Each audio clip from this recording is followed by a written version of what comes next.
Game Watch Gallery. Also a game from my childhood. I played this game way too much. I need to switch my screen because I'm still looking at Full Spectrum Warrior here.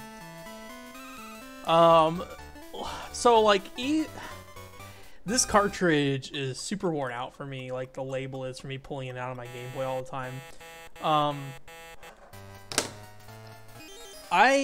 This is one of the first Game Boy games I got, probably around like 1996 or 1997.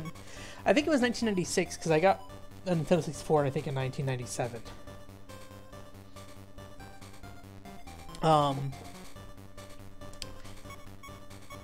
And essentially what this is just take a remake of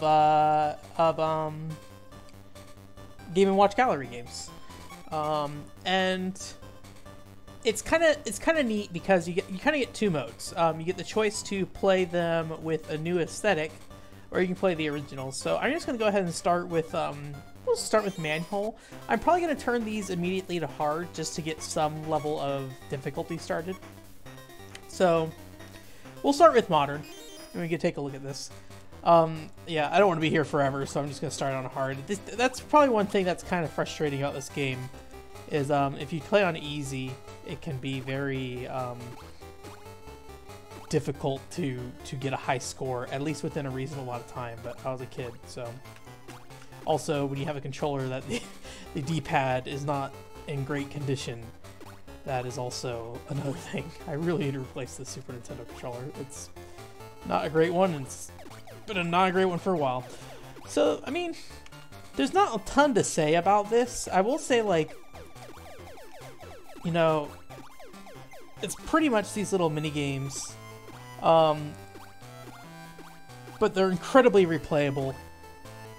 And usually just involves like managing two to six things on screen or something. You know, these games were originally like LCD screen kind of games, which we'll see kind of what they originally looked like at the beginning or after this one. But it's pretty challenging. And in the modern take, you have like all these different like Nintendo characters coming through, and they have different mechanics of how they move about the screen. You know, you had Mario that came and like was jumping across super fast. Donkey Kong has a really short drop or jump. I think he might be heavier, so he might push down the panels faster if you don't put a panel up for him. Every 100 points, I think everything slows down a little bit. I could be careful because this D-pad is not being responsive in the way I want it to be. Oh my gosh! Oh my gosh! And there's a lot of like leniency in picking stuff up. If you read a lot of like the early Game & Watch, oh no, Donkey Kong. A lot of the Game & Watch like interviews and stuff for the original like, you know, LCD games. This D-pad, man. There's a... I need to stop mentioning this D-pad because it is killing me. Like, I couldn't move there because the D-pad. Jesus, oh my gosh. I might just plug a GameCube controller in or something. Might be better. Anyways, I'm distracting myself, but like, I don't know what I was saying. But anyways, there's a nice variety of challenges here based off the characters that come through. And so I'm going to game over there. That's okay. There's a lot of stuff to get through, so it's not a big deal if we don't get a big high score. So then you can also play the classic versions, and what's kind of note here about the classic versions is that while they definitely look aesthetically like like the old Game & Watch games, they definitely, if you look at them side by side, they definitely lack like crispness to it because these are pixels on an 8-bit, you know, tiny screen, and I feel like you lose a lot of like the look and feel of Game & Watch games to some extent. Maybe not so much if you like, you know, blowing it up on a big TV like this. Maybe it wouldn't be as bad if you had it on like a little tiny Game Boy screen. Because I mean, like even those Game Boy screens are probably a small portion of what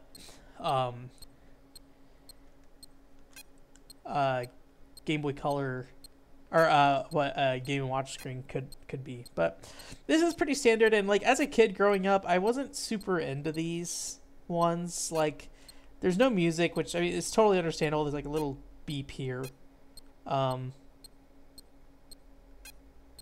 But I really just feel like the remakes are just so much aesthetically more pleasing. They have a lot more depth because of the different character types that come through. And I think what I was trying to say earlier was like, these games kind of have a leniency to them already kind of built in. So they in the modern mode, they like build animations in to kind of give you a chance to look at some of that. But although this is pretty tight, actually. I'm surprised. It's tighter than I remember. I feel like a lot of Game & Watch games, you typically have like a second where you can sit there and watch them stand over a pit and then still get in place. But this seems pretty tight. It might be because I'm on Game B, though. Not that I mind dying, because this is not the most interesting thing to watch. Beep, beep, beep, beep, beep, beep. So I got a whopping score of 29. Thanks for the hit.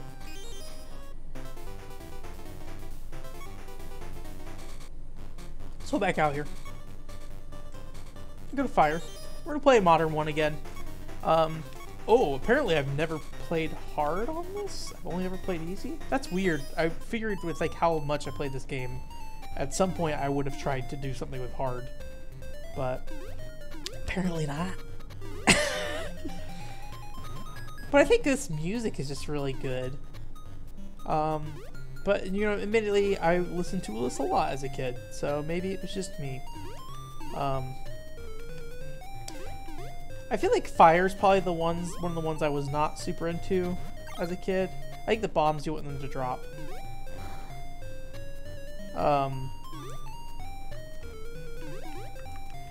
This one's kind of interesting because not only do you have to like hit them in time, and same thing, each character has their own different weight, and then you have like these special ones where you can get, you know, bonus points for getting those bonus items in.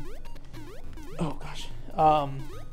Like Donkey Kong there is dropping way faster than anyone else, and then so each bounce actually has different heights. So each character has 3 different bounce heights, and you have to manage all of them at once, and it gets pretty extensive in terms of like the amount of juggling you have to do. And the closer you get to 100, the faster everything goes.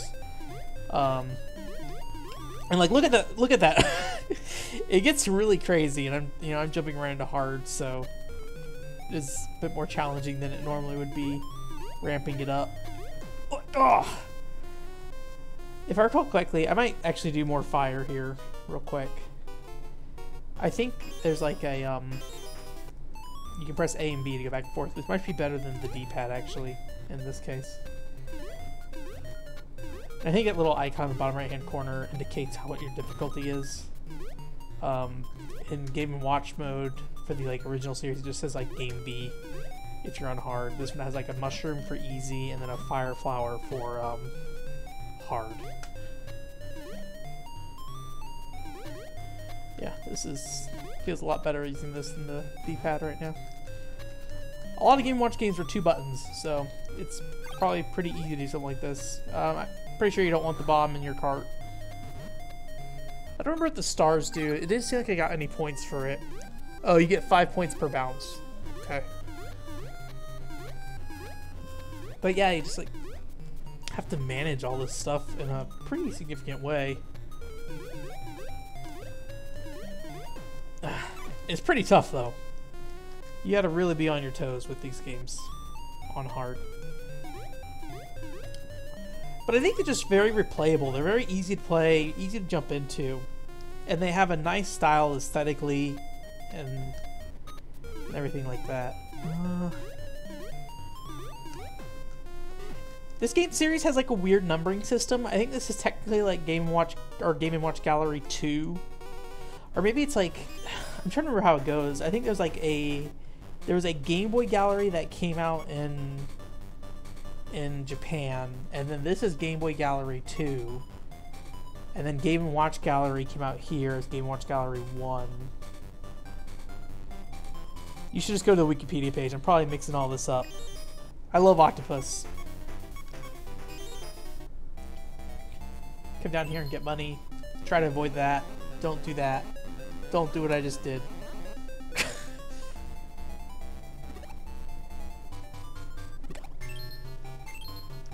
Oh, I need to figure out what I'm doing actually, because I just I'm pressing the A and B button, but B button does not seem to be coming back. That was great.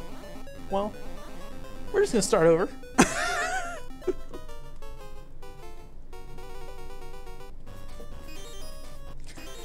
Sorry, for people who were watching this VOD earlier, you're probably like, why are you drinking? But it's just technically a stream, so... Alright, we're just gonna use the D-pad. Up and down is not a big problem with D-pad. So you basically get down here, and... you can hear, like, there's different gold grabbing sounds. And the more gold you grab, the slower you move. But also the more points you get when you get up. I don't know if it's like a modifier on there, but obviously, you know, if you stay at the bottom, you get more time to grab more gold. I would assume there's a modifier, though. Boop. And some of the tentacles move at different angles and stuff. Oh boy. Oh boy. But you can't get greedy, or else that happens. Oh, oh. Oh, oh! Well, I'm doing a great job. I like Mario's face when he's at the top of the boat. He's just like, okay. So you can even do just like, I'm just gonna do one coin. Hello. And you said the boat. And listen to this rockin' music. Oh, it kicked me out. Oh no. Okay.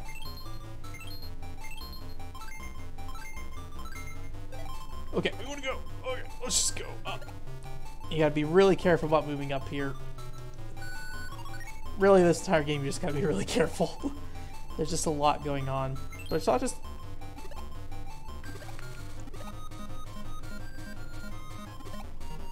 moving up and down.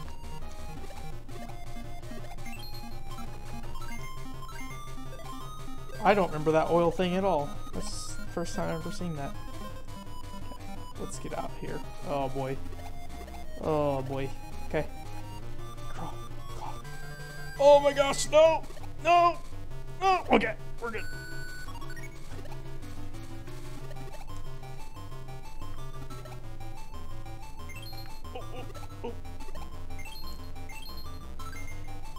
Which as a kid, like on the go, this was just like a really quick and easy thing to play, you know?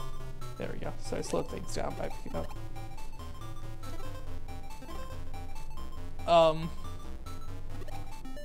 In a way that, like, I think it would be very appropriate for a mobile game these days.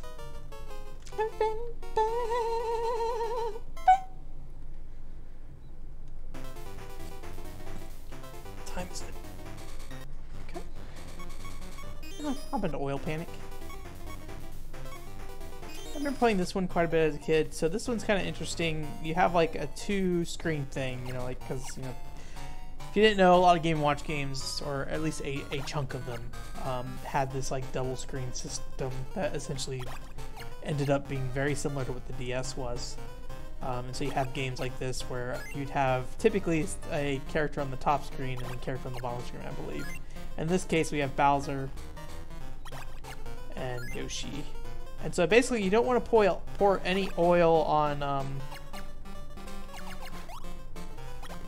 any of the tiny, or I think there's like a Donkey Kong and Luigi out there.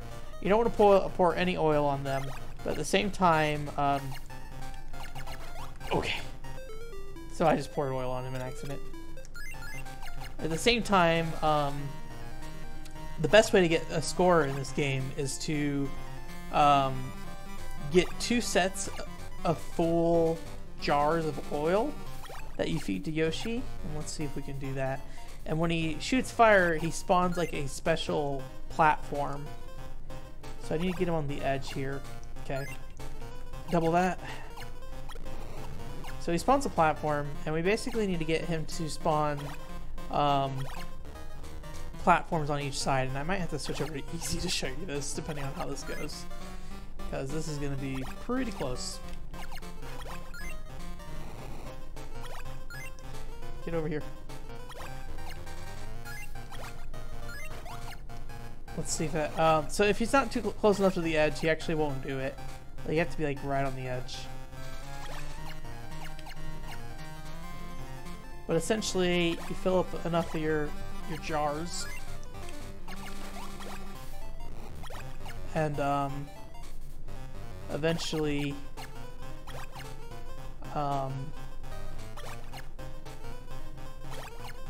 what's it called?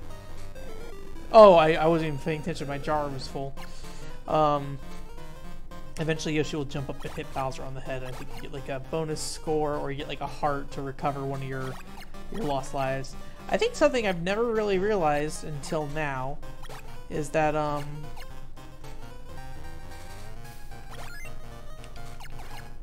this floor is on fire in here. Which explains why Mario is doing this like weird little dance thing.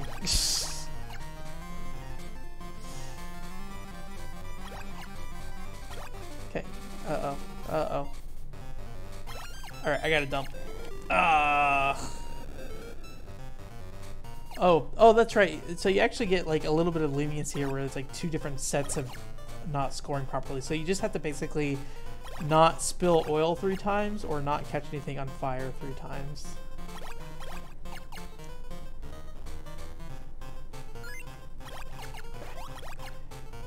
Okay. Is he gonna do it now? I think we need to go one more on the left here, which I think we were about to get. Yeah, okay. There we go. There he goes. So he's gonna jump up there and shoot fire, hit Bowser. Get some points, and then that's it. I think at some point Donkey Kong and Luigi will throw hearts up at you to help you recover.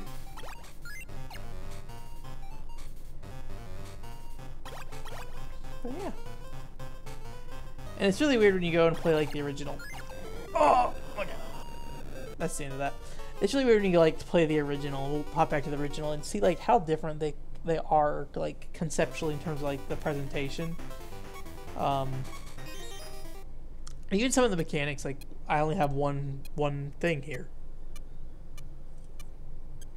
Also, the guy can't like Yoshi can stick his tongue out and get oil if he's not always to the other side of the screen yet. Where this guy, you really have to be on top of it with him. Although, you know, like looking at this, it doesn't look like there's a fire like in the Mario one. This looks like just, I don't know, is that fire on the floor? I can't figure that out.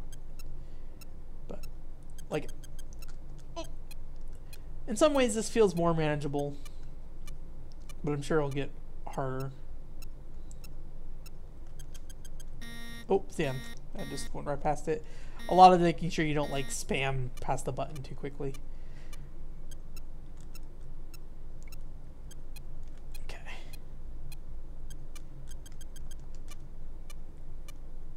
And this one, because I can't twist around, I can just use the A and B button, which is better than using the D-pad on this controller. And it's a nice little touch that you... Oh, no!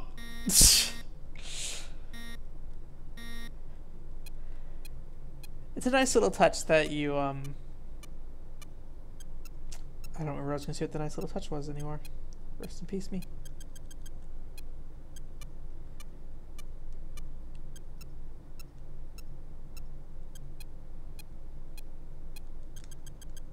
There we go.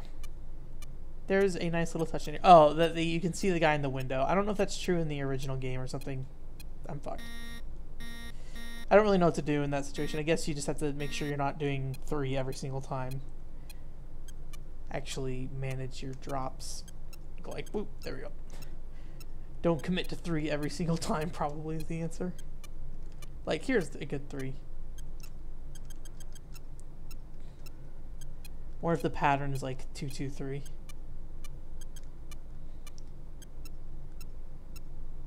I probably could have done a 3 there, but...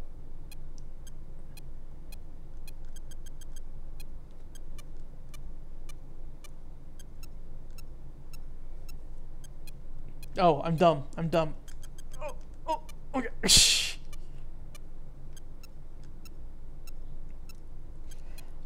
But I mean, most of it's still here. Like, you can definitely see how they've... And I guess, like, even though these probably aren't the better way to play these games, having the context of, like, what those original games were in comparison to what they do with them. Oh dang it! I moved too soon.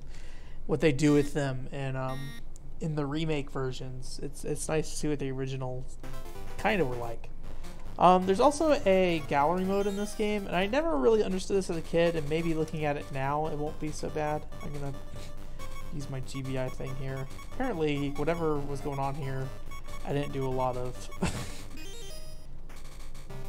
So yeah, I think it's basically like a thing that's like, hey, here's old Game & Watch games that are not playable. It's just like a little animation that plays, and you can look at it and be like, oh, like a little history piece here. But you can't play it. When I was a kid, I felt like I was always trying to figure out how the heck you're supposed to play these, and you can't. It's not possible. I feel like I unlocked more at some point, but apparently not. I wonder if at some point this cartridge got wiped somehow, or I don't know. I don't know what would have caused that. Because I definitely played a lot of these more on hard more than it seemed like here. But yeah. That's probably can do it this week. This game doesn't have particularly a lot of depth. But I think that what's important is that